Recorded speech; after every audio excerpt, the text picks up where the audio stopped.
Menteri Dalam Negeri Tito Karnavian menunjuk Sekretaris Daerah Rakib Sahubawa menjadi penjabat Bupati Maluku Tengah hingga 2024 mendatang. Sahubawa resmi ditunjuk berdasarkan surat keputusan Mendagri tertanggal 5 September 2023. Mantan Sekretaris Daerah Maluku Tengah itu ditetapkan setelah tim penilai akhir yang dipimpin Presiden Jokowi pada Senin 4 September 2023.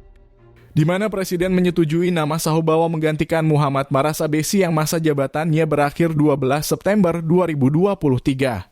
Sebelumnya ada 6 pejabat Maluku yang namanya diusulkan ke Mendagri sebagai penjabat Bupati Maluku Tengah.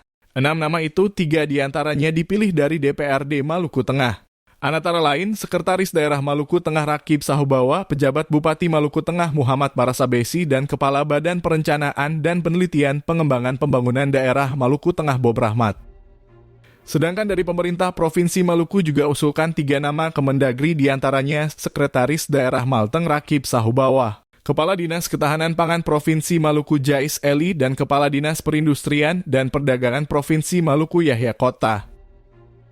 Dari 3 pejabat yang diusulkan Pemprov Maluku, ternyata nama Muhammad Marasabesi yang menjabat sebagai pejabat Bupati Malteng saat ini tidak termasuk dalam 3 nama yang diusulkan. Pasalnya, jabatan Marasabesi sebagai Kepala Dinas Pekerjaan Umum dan Perumahan Rakyat Provinsi Maluku telah dicopot oleh Gubernur Maluku Murad Ismail. Karena adanya temuan nomor induk pegawai ganda yang dimiliki Marasabesi, sehingga digantikan dengan Ismail Usemahu sebagai pelaksana tugas pada Dinas PUPR Provinsi Maluku saat ini.